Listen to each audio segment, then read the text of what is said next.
Hello, hello. Good to see you. Look who's coming. Come on. Come on. Oh, goodness. Oh, goodness. Okay, okay. Oh, let's see. You get fairy dust and I get fairy dust. These purple hydrangeas get fairy dust. And this little homily gets fairy dust. Okay, welcome to the Irreverent Grief Guide. As promised, we'll be working through this book. I already have a lot of words. I like it so far, but you don't need to get it. I am just using it as a prompt to talk about all things irreverent grief. Actually, grief's not irreverent. It's actually pretty reverent in my book. But the only way I fucking get through life is to be irreverent. And so that's who is watching and who is talking are the dark bitches, the wounded, and so we have to laugh at everything. I have actually told my kids there was a recent Onion article and it said, mother would have loved criticizing funeral. And that is going to be true at my funeral as well. And then I told them, I said, if you aren't making fun of my corpse, I will be extremely disappointed in you. I told you I'm a dark bitch. Unfollow. Okay. Okay. So just another, I have a Patreon. So if you're interested in supporting all things Advanced Bitches, please go there. And we have a call coming up next Saturday. I believe it's the 19th. And we were going to be talking, all topics are, you can ask me anything. So I would love to see you over there. We have a small little, tiny little group. So you're welcome to join us. Okay, so the author, Jan Warner, went to see a therapist. And she says that the therapist told me I had complicated grief. I'll tell you about that in a second. And that I should stop mourning my husband in 6 months to a year. Okay, that immediately made my blood boil. That immediately made me angry. Some of my frustration and anger is that people in my profession. One of the things that's interesting about grief is that all therapists can help you with grief. But there is some research on science in the grief world. And so it actually would be helpful if people would, study it a little bit just to kind of understand the nuts and bolts. And so complicated grief. Complicated grief is grief that's not straightforward. And so in my understanding, so first of all, to me, it's not important what we call it. So you don't need to learn this term. This is not something to memorize or anything like that, or even to take on as a label for yourself. The way that I think about it is that all grief is complicated. And here's why. Because if someone is grieving, you've heard me say before, I'm sure, that, well, you don't need a therapist for grieving. You don't need a grief counselor. Because grief is a normal, natural situation. And the way that I was taught to think about it is kind of, I don't know if I was taught this or, no, I probably was taught it. I don't think I made this up. Just like childbirth is a normal, natural thing, but we do go to a hospital. But more and more people are not doing that. And it's a normal, natural thing. But we can get support around it. And so grief also is a normal, natural thing. Why? Because it's a consequence of love and connection. And we have these things in all the humans. We need that. We're programmed for connection. And so that means we are going to grieve because life gets taken from the people that we love. And so straightforward grief is saying somebody's like healthy, someone dies and they grieve, and then that's a normal, natural process. Complicated grief is we have shit going on in our lives. Some of us have mental illness, like some of us have alcoholism, some of us have eating disorders, some of us have fucked up families, some of us have substance abuse in our history, some people have like, and so, or, okay, so that's one kind. So there's life, and then there's grief, and then there's life after grief. And what I see, the way that I see it is, so complicated grief is when you have like a psychological issue already and then you add grief. So if I'm depressed and then someone I love dies, guess what's gonna happen next? Like, I'm gonna take a real big dive into depression. And same thing with anxiety. Grief will bring up a lot of anxiety. And so if you have generalized anxiety disorder or whatever, or some kind of panic disorder, when grief hits, guess what's going to happen? You're going to be scared. You're going to be anxious. And so that's what complicated grief means to me. Again, look up the definition, but that's what it means to me, is when something else is going on. Another way grief is complicated is when the grief, the death is unexpected, or the death is traumatic. And so that is not just, so it's complicated grief because there's more than one thing going on. And what is that more than one thing going on? Trauma and grief. In my experience with the people that I work with and in my own life, all grief is traumatic. There's no like run-of-the-mill like, oh, this grief isn't traumatic at all. Like, even when you expect a death, the death could be traumatic to you. And so that's why I actually see all grief as complicated grief. It doesn't make me special because I'm a recovering addict and I have grief. It just makes it complicated because guess who's going to be hungry all the time? This bitch. Okay. So, okay, here we go. Oh, so that wasn't the blood boiling part. Sure, complicated grief. Now we get what that is. That I should stop mourning my husband in 6 months to a year. What the fuck is that? Who would say that? That doesn't even make fucking sense.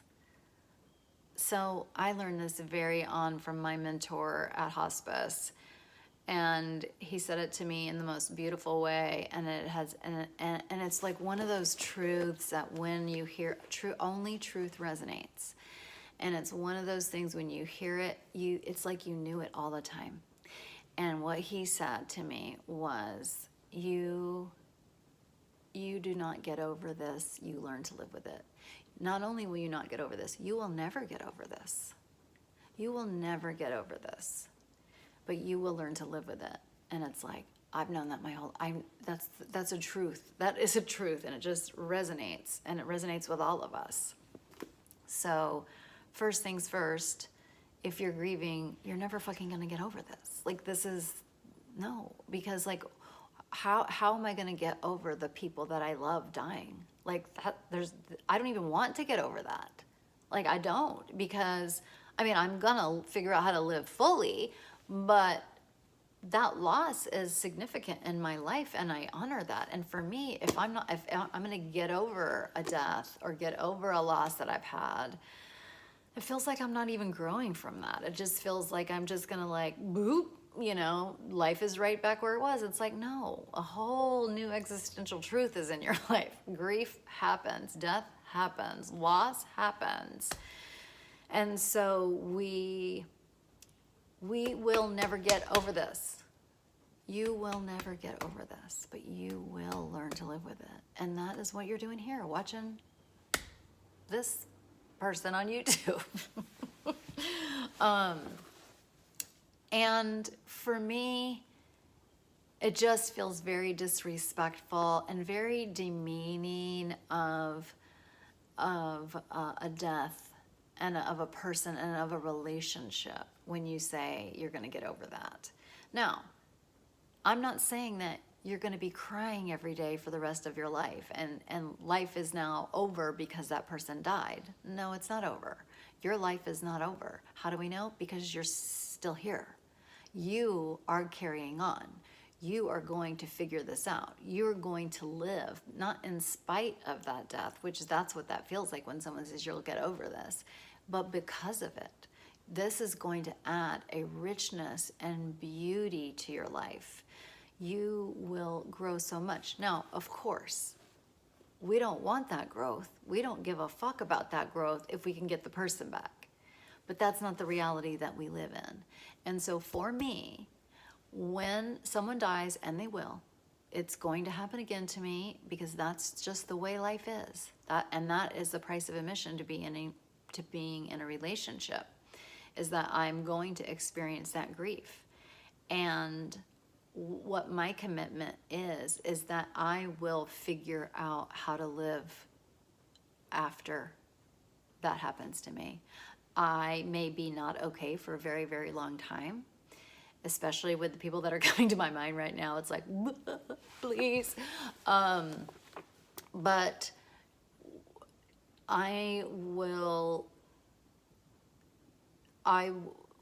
there's an expression that I heard one time, and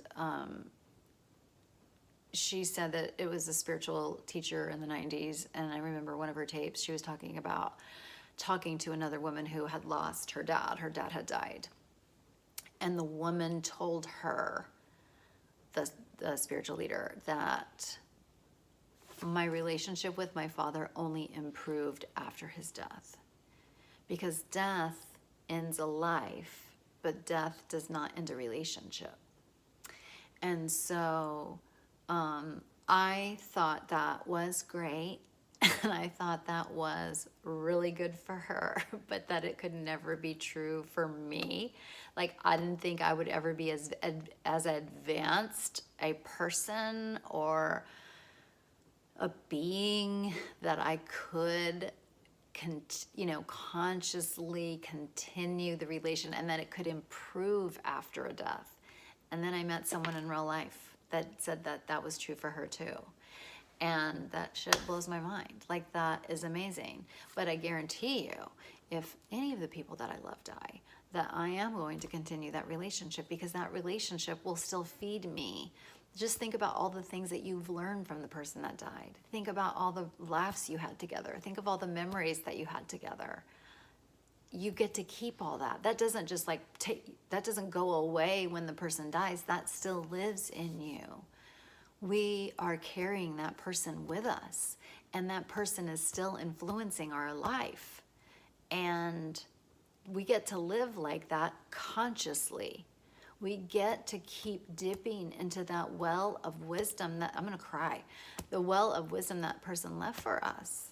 We're gonna get to dip in that forever, as long as we live, and as long as we want to, anytime we want to. There's a well of love that is in me from two very impactful deaths in my life that make me advanced. That love they gave me was so real, so important, so, again, I feel like I'm about to cry, which happens in grief, and I'm glad for it. I don't want to not hurt because it's convenient or easy. I want to have those relationships, and sometimes when I think of those people, it makes me a little sad, and I feel like a little pang of homesickness, or just missing them, but an overall happiness and gratitude for getting to have it all in the first place. So that's what I'm all about. I want to do this. I want to live my life, including facing the deaths of people that I love. I want to do that as consciously as possible. And that's the life I want. And I want to feel everything. I want to feel deeply, because even in that feeling, that well of wisdom and that well of love that I have inside me, I once again get to experience that love at any time. I bring those amazing people up in my heart and in my life. And so, yeah, that's not going to be 6 months. That's not going to be a year. It's not like, boop, boop, mischief managed. Like, absolutely not. I mean, the death of the Hogwarts, Which one died? Fred or George? God damn it. That still impacts me. Like that death and that wisdom and that love and that comedy. I get to, okay, now I'm sounding crazy, like fictional, but I do get upset about fictional characters. But I want the life where, I want a rich life, I want a deep life, which is why I sometimes miss characters that die. I want that life more than anything. And I am just here to put my stake in the ground, to put my wand in the ground. Boom, boom, boom. To say, I am one of these people. I'm a human. And I am capable of this. And I am willing to do whatever it takes to live this. But what would be helpful if people would stop telling me it's going to take me 6 months to a year to get over it. Like, that's not fucking helpful. Time changes. Time doesn't heal wounds. What you do in that time does. And we are going to treat grief like we do anything else. We treat it as an advanced personal growth work. And we get to keep the good stuff. And if there's any bad stuff, we work through that and get it lifted. But that does not take 6 months. That does not take a year. That is a lifelong process. And our relationship with the people that died changes as we age. Now we're a different age having these memories. Our relationship with that person evolves just like we evolve. And I'm not interested in having it lifted in 6 months to a year. Of course, my functioning is going to be better in 6 months to a year. Well, that's not actually true, so erase that. It's probably going to be better at the end of the year. My functioning will be better toward the end of that first year, but that does not mean I have gotten over a loss, because I'm never doing that.